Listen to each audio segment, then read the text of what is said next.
Zhatan isn't a happy chap, is he? I'm sure I left workers here.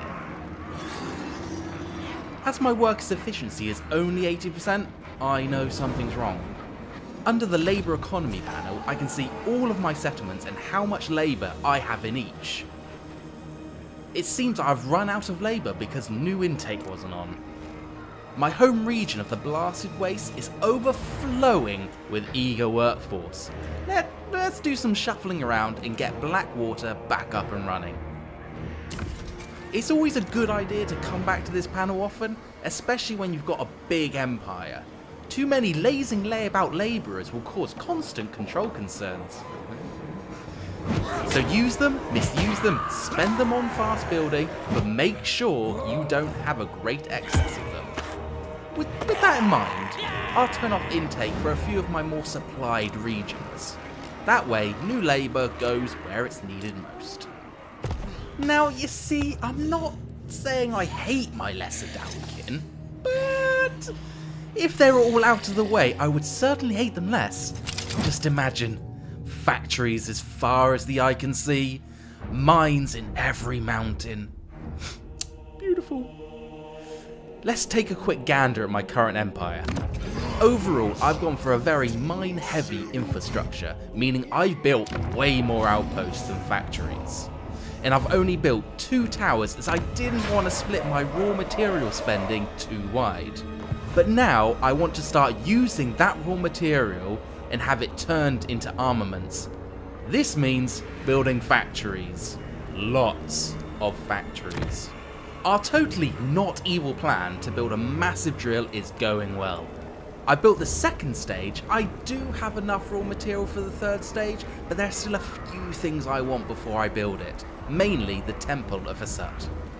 While my workforce keep working their little fingers to the bone, we need to infuse the drill with some magical artifacts. I have one from a roaming dwarf army that strayed a little too close to me. They are now willing workers in my mines. As for the next 3, we have several options. There are 2 types of relic, lesser and major. You can attach any combination of 4 to the drill, but you could also use them for your own personal gains. You can see each one has different perks, and if you didn't guess, major relics give you more than lesser relics. You need to attach 4 to the drill to complete the quest, but you can get them all if you wish. As for me, I don't really fancy a sea voyage at this time, so Scavor's relic is out. Thungui is quite close and held by some nasty ogres. I could then push north up to the ancestral relic of Valia. Getting this one will prevent the champions and more from showing up in my final battle. As it happens, Zhatan is right by Castle Drakenhof doing some raiding, so that's an easy win. I could then take a little jaunt to the west to claim the major ancestor relic of Rundi, meaning I won't have to fight the dwarfs of the Grey Mountains. Yeah, you know what, I think that's the game plan. So it's time to stake my claim on the Vamps and get my second relic. I tell you, who needs a battering ram when you have a skullcracker?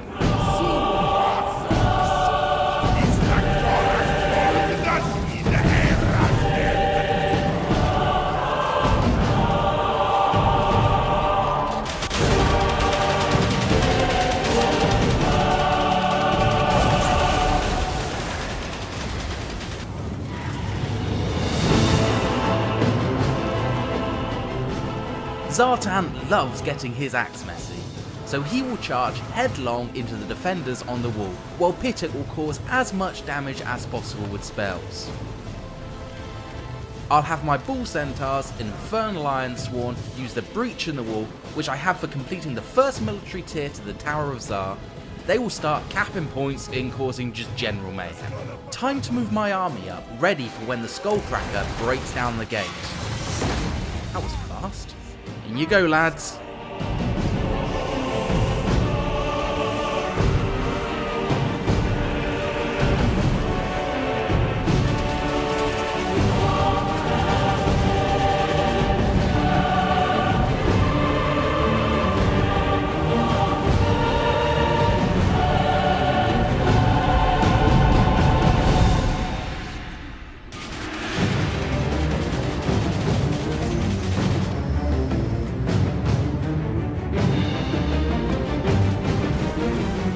quest is simple. Flood the city with troops, capture the points, wipe out any form of resistance, and it's game over for the vamps.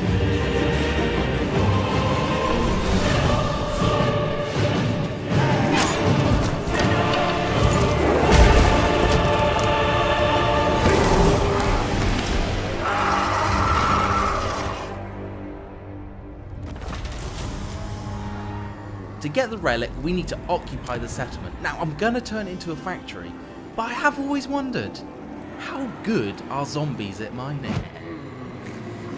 Yeah, that's kind of what I thought. Factory definitely the right choice. I'll take the relic and turn all of Sylvania from a vampiric hellscape to an industrial hellscape. I may as well upgrade it to a level 3 factory while we're here. Yeah, don't think I don't see you there, Wagner.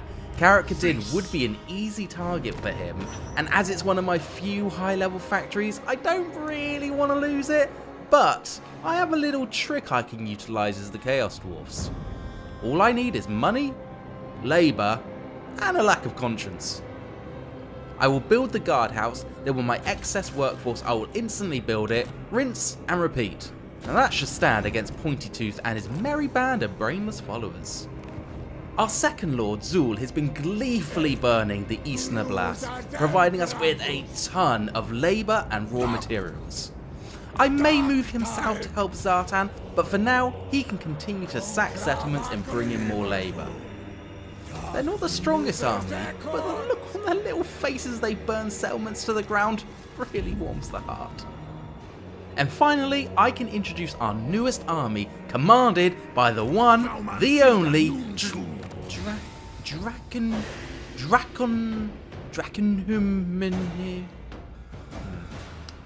Yeah, I'm not doing that. I think Mr. Bullbreaker will do. He will be marching north to claim the relics held by the ogres. Off you go on your merry way. And with that, we can end turn.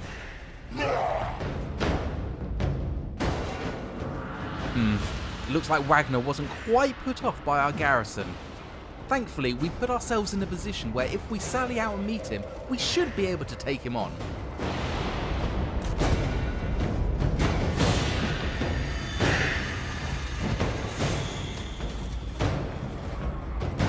Good timing too, as it looks like Manfred was on his way to lend a bit of backup. I will bet all the workers in my mines that they will move on Castle Drakenhof the instant I move on. I'll move Zhatan off using the underways to prevent attrition, build a guardhouse, and see what they do. I'll use the same trick as before and move some labour around. I'll need about 600 labour to get to tier 2, and if the vampires do decide to attack, that should give me a good chance at holding the city. Zul, make your way towards Prague. We should hopefully find lots of willing workers there. Mr. Bullbreaker, head towards the Mountains of Morn. I can now build the Temple of Asut. Ooh, 10 turns is a long time.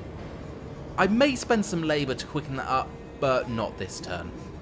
Zhatan takes the tower with a decisive victory, giving me another factory. Bullbreaker will enter the mountains, and Zul, Prague is on the horizon.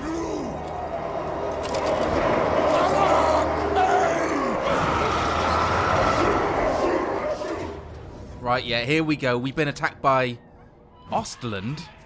Valiant defeat. Oh, come on. Well, you win some, you lose some. Zhatan, back you go.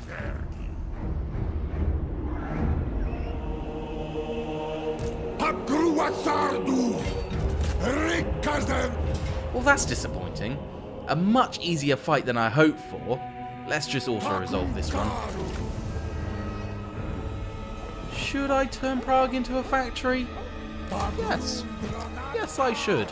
More factory means more armaments. And high quotas will work really nicely here. Bullbreaker keeps going north, crossing into ogre territory. And I think I'll start on the drill now, as it may take several turns. I will also turn intake back on for the blasted wastes, and quickly build the temple. It puts my overall efficiency down a little, but it's easily sorted. We can send out a convoy to get some more labourers. It's like playing whack-a-mole. Having taken Zhatan out of the tower, the Vamps has now taken that too. I think the Empire and Vampire Counts have this strange alliance going on that I don't know about. Ah, they only sacked it. Let's go ahead and take back Castle Drakenhof, and then time to clear out this area. Zul, you can head south via Kislev and attack the Drakenhof Conclave from the north. Mr. Ballbreaker, kill those ogres and get our third relic. Let's do some quick mopping up. DJ, give me some music.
Well, that was an ordeal. We won, we lost, we loved, we stabbed vampires through their hearts. Several turns later, I have secured Sylvania and crippled Ostland. Mr. Ballbreaker has been killing ogres, but he has taken a bit of a beating of his own. Time to pull him back and regroup. Now Zhatan and Zul have pacified this area, Zhatan can march south to claim the major ancestor relic of Grundy, and Zul can head over and continue claiming Ostland. And when Mr. Ballbreaker is back up to full strength, he can start raiding Ogrelands again. Before we jump into this battle, let's take our army from a 10 to an 11. The reason why I wanted to pump out so many armaments is so I can give my troops the most amount of buffs possible. The more buffs I give, the greater my armament upkeep will be. And this is multiplied by the amount of that certain unit I have across all my armies. Now you can see why I need a very healthy armament production line. And with that, my troops are buffed up and ready to go. Well, this doesn't look too difficult, but you know there'll be reinforcements. Dowie folk do like their catapults and other things that go boom. I'm going to try a wide checkerboard formation with the bull centaurs on the flank. Zhatan, Pituk, you know what to do.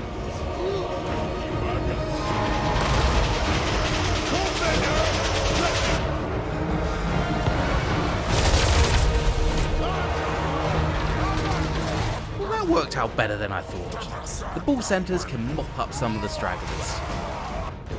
Alright, here's the real force. I need to take out those catapults as soon as I can. Oh, and gyrocopters. Zhatan can deal with them while Pituk can start destroying the catapults. I'll just wait for them to fall behind the rest of the army before I move in.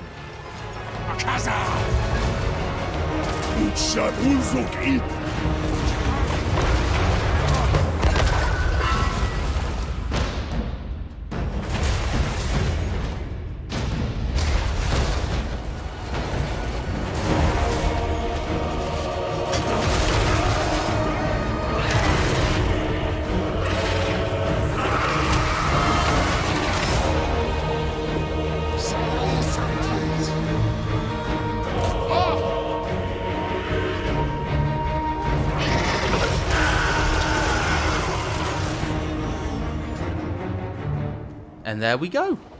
Hituk took a little beating, but not too bad. And with that, my collection of relics is done. We have reached our goal. Now we have our final battle. But you may notice, I have a 5th relic. I secretly sent Mr. Ballbreaker up to the ancestral relic of Valia.